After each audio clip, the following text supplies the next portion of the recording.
हरे कृष्णा। आप सभी को पौष पूर्णिमा की हार्दिक शुभकामनाएं। आज आप सुनेंगे पौष पूर्णिमा की व्रत कथा। एक समय पहले की बात है, भूमंडल पर एक अत्यंत प्रसिद्ध राजा चंद्रहास से पलित अनेक प्रकार के रत्नों से परिपूर्ण कातिका नाम की एक नगरी थी। वहाँ धनेश्वर नाम का एक ब्राह्मण रहता था और उसकी स्त्री अति सुशील रूपवती थी। दोनों ही उस नगरी में बड़े प्रेम के साथ रहते थे। घर में धन धान्य की कोई कमी नहीं थी। उनको एक बड़ा दुख था क्योंकि उनकी कोई संतान नहीं थी, जिस वजह से वह बहुत दुखी रहते थे। एक दिन एक बड़ा तपस्वी योगी उस नगरी में भिक्षा लेने के लिए आया। वह योगी बाकी सभी घरों से भिक्षा लेकर चला गया, लेकिन उस ब्राह्मण के घर पे भिक्षा मांगने नहीं आया। एक दिन योगी गंगा किनारे भिक्षा मांगकर प्रेम पूर्वक खा रहे थे कि धनेश्वर ने योगी को यह सब करते देख लिया। अपनी भिक्षा अनादर से दुखी होकर धनेश्वर योगी से बोले, और सभी घरों से भिक्षा लेते हैं, परंतु मेरे घर से भिक्षा क्यों नहीं लेते? इसका क्या कारण है? योगी कहने लगे कि आपके धर्म हमें इस बात की आज्ञा नहीं देता है, क्योंकि अभी आप गृहस्थ जीवन में एक सुख से वंचित हैं। आपके घर कोई संतान नहीं है। मैं आपके घर से भिक्षा स्वीकार नहीं करूँगा। उन्होंने कहा कि जिसे संतान नहीं है उसके घर से भिक्षा लेने से मेरे ही पतित हो जाएंगे, मेरे भाग्य सही नहीं रहेंगे। धनेश्वर यह सब बात सुनकर बहुत दुखी हुआ और हाथ जोड़कर योगी के पैरों पर गिर पड़ा तथा दुखी मन से कहने लगा कि आप मुझे संतान की प्राप्ति के कोई उपाय बताइए। आप सर्वज्ञ हैं, मुझ पर अवश्य ही यह कृपा कीजिए। धन की मेरे घर में कोई कमी नहीं है, लेकिन मैं संतान न होने के कारण बहुत दुखी रहता हूँ। आप मेरे इस दुख का कारण कीजिए। यह सुनकर योगी कहने लगे, तुम चंडी की आराधना करो। घर पहुंचकर उन्होंने यह सारी बात अपनी पत्नी को बताई और खुद वन में चले गए। वन में पहुंचकर उसने चंडी की आराधना की और उपवास किया। चंडी ने 16 दिन उसको अपने सपने में दर्शन दिए और कहा कि हे धनेश्वर, जा, तेरे पुत्र होंगे, लेकिन उसकी आयु सिर्फ 16 वर्ष होगी। 16 वर्ष की आयु में ही उसकी मृत्यु हो जाएगी। अगर तुम दोनों स्त्री और पुरुष 32 पूर्णिमाओं को व्रत करोगे तो यह दीर्घ आयु हो जाएगा। जितना तुम्हारा सामर्थ्य हो उतने अच्छे से दिए जलाकर शिव जी का पूजन करना, लेकिन पूर्णमासी 32 ही होनी चाहिए। सुबह होती ही तुम्हें इस स्थान के पास एक आम का पेड़ दिखाई देगा। उस पर चढ़कर एक फल तोड़कर अपने घर ले चले जाना। अपनी स्त्री का इस बारे में बताना। सुबह स्नान होने के बाद वह स्वच्छ होकर शंकर जी का ध्यान करके उस फल को खा लेते। तब शंकर भगवान की कृपा से उनको गर्भ हो जाएगा। जब ब्राह्मण सुबह उठा तो उसे उस स्थान पर आम का पेड़ दिखाई दिया और वह उससे फल तोड़ने के लिए चढ़ा, लेकिन वह पेड़ पर चढ़ नहीं पा रहा था। यह देखकर उसे बड़ी चिंता हुई। उसने भगवान गणेश की उपासना की और कहा, हे दयानिधे, अपने भक्तों के विघ्नों का नाश करके उनके मंगल कार्यों को करने वाले, दुष्ट का नाश करने वाले, रिद्धि सिद्धि देने वाले, आप मुझे इतना बल दे कि मैं अपनी मनोकामना पूरी कर सकूं। इसके बाद वह पेड़ से फल तोड़कर अपनी पत्नी के पास पहुंचा। उसकी पत्नी ने अपने पति से के कहे अनुसार इस फल को खा लिया और वह गर्भवती हो गई। देवी की कृपा से उसे बहुत सुंदर पुत्र जन्म हुआ। उसका नाम उसने देवीदास रखा। माता पिता के हर्ष और शोक के साथ वह बाल पढ़ने लगा। भगवान की कृपा से बालक बहुत ही सुंदर था, सुशील और पढ़ाई लिखाई में भी बहुत ही निपुण था। दुर्गा जी के कथानुसार उसकी माता से 32 पूर्णमासी का व्रत रखा।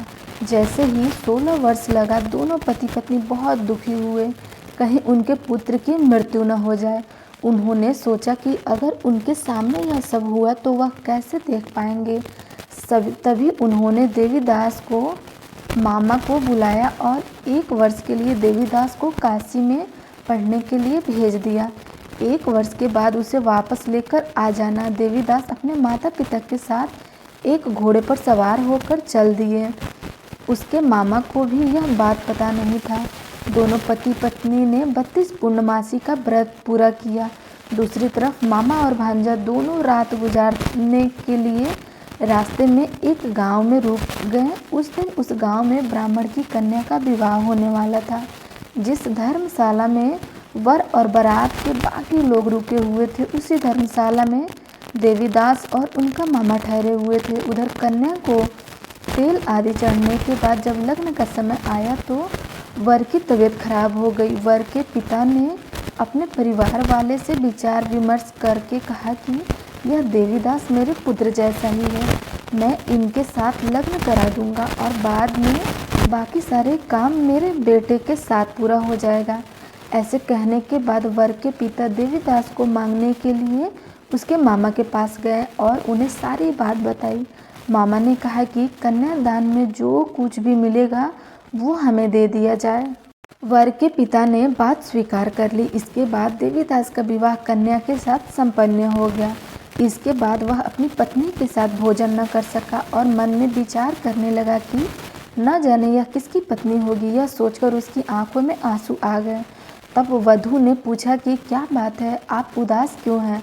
तब उनसे सारी बातें पत्नी को बता दी। तब कन्या कहने लगी, यह ब्रह्म विवाद में विपरीत है, आप ही मेरे पति हैं, मैं आपकी ही पत्नी रहूंगी, किसी अन्य की कभी नहीं हो सकती। तब देवीदास ने कहा, ऐसा मत करिए क्योंकि मेरी आयु बहुत कम है, मेरे बात आपका क्या होगा। लेकिन उसकी पत्नी नहीं मानी और बोली, स्वामी आप भोजन कीजिए। दोनों रात में सोने के लिए चले गए। सुबह देवीदास ने पत्नी को 4 नगों से जड़ी एक अंगूठी दी और एक रुमाल दिया और बोला कि हे प्रिय, इसे ले लो, संकेत समझकर स्थिर चित्त हो जाओ। मेरे मरण और जीवन जानने के लिए एक पुष्प वाटिका बना लो, उसमें सुगंधित वाली एक नवमल्लिका लगा लो, उसको प्रतिदिन जल से सींचा करो और आनंद के साथ खेलो कूदो। जिस समय और जिस दिन मेरा प्राण निकल जाएगा उस दिन यह फूल सूख जाएगा। तब जब यह फिर से हरे हो जाएंगे तो जान लेना कि मैं जीवित हो गया हूँ। यह समझकर वह वहाँ से चला गया। इसके बाद जब वर और बाकी बाराती मंडप में आए तो कन्या ने उसे देखकर कहा कि ये मेरे पति नहीं है, मेरे पति वह हैं जिनके साथ मैं रात में विवाद हुआ है, इसके साथ मेरा विवाह नहीं हुआ था। अगर वह वही हैं तो यह बताएं कि मैंने इनको क्या दिया है, साथ ही कन्यादान के समय को आभूषण मिले उन्हें दिखाएं। कन्या की ये सारी बातें सुनकर वह कहने लगा कि मैं यह सब नहीं जानता। इसके बाद सारी बारात भी अपमानित होकर लौट गई। भगवान कृष्ण बोले, माता इस प्रकार देवीदास काशी चला गया। कुछ समय तक बीत गया तो एक सर्प उसको डस लिया, लेकिन वह उसको काट नहीं पाया क्योंकि उसकी माता ने पहले ही 32 पूर्णिमा का व्रत कर लिए थे। इसके बाद खुद काल वहाँ पहुँचा। भगवान की कृपा से तभी वहाँ माता पार्वती और भगवान गणेश आ गए।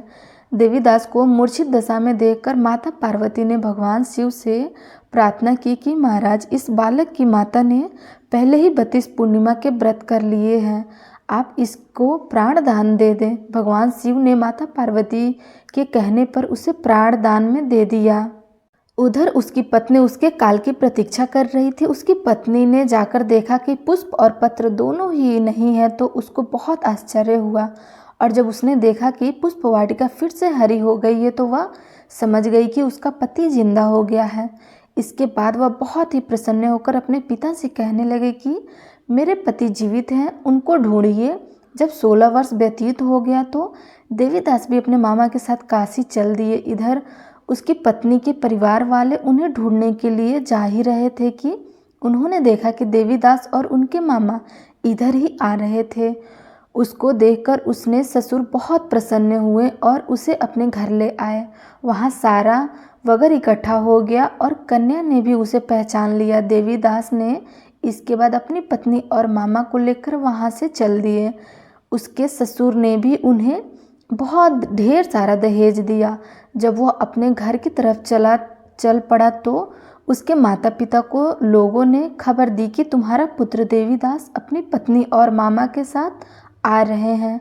ऐसा समाचार सुनकर पहले तो उन्हें विश्वास नहीं हुआ, लेकिन जब देवीदास आए तो उनसे अपने माता पिता के पैर छुए और देवीदास के माता पिता ने उनका माथा चूमा और दोनों को अपने सीने से लगा लिया। दोनों के आने की खुशी में धनेश्वर ने बहुत दान दक्षिणा ब्राह्मणों को दी। श्री कृष्ण जी कहने लगे कि इस तरह धनेश्वर को 32 पूर्णिमा को व्रत के प्रभाव से संतान प्राप्ति हुई। जो स्त्री इस व्रत को करती है वह जन्म जन्मांतर तक वैधव्य का दुख नहीं भोगती और सदैव सौभाग्यवती रहती है। यह मेरा वचन है।